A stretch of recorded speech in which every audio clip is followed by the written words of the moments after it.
ଜୀବନଟା ଏକ ଚଲାପଥ, ଯିବା କେତେ ଦୂର ସୀମା ନାହିଁ ତାର, ଚାଲୁଥିବା ନିରନ୍ତର।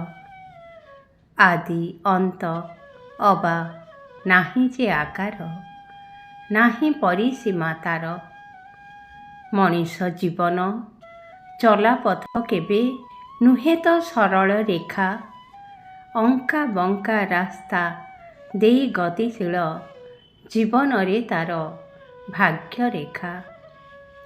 ଜୀବନ ପଥରେ ଆସେ ଝଡ଼ ଝଞ୍ଜା, ବିଷମ ସମସ୍ୟାମାନ, ଅସୀମ ଧୈର୍ଯ୍ୟ ଓ ସାହସର ସହ କରିବାକୁ ହେବ ଅତିକ୍ରମ। କଣ୍ଟକିତ ରାସ୍ତା କେତେ ବାଧାବିଘ୍ନ ଅବରୋଧ କରେ ତା ଜୀବନ ଗତିପଥ।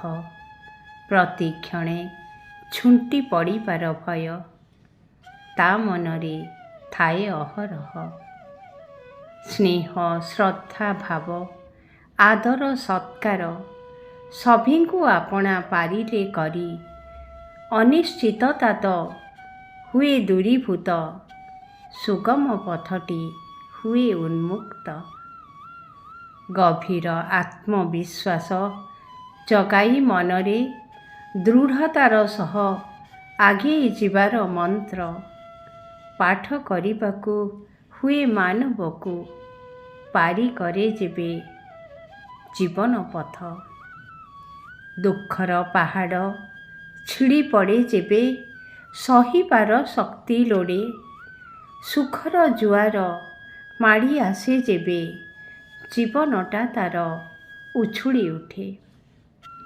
ଅନ୍ଧକାର ଯେବେ ଘୋଟିଯାଏ ଦିନେ ଜୀବନର ଚଲାପଥରେ, ଆଶାର ଆଲୋକ ପ୍ରଜ୍ୱଳିତ କରି ଆଗେଇବା ଦୃଢ଼ ମନୋବଳରେ।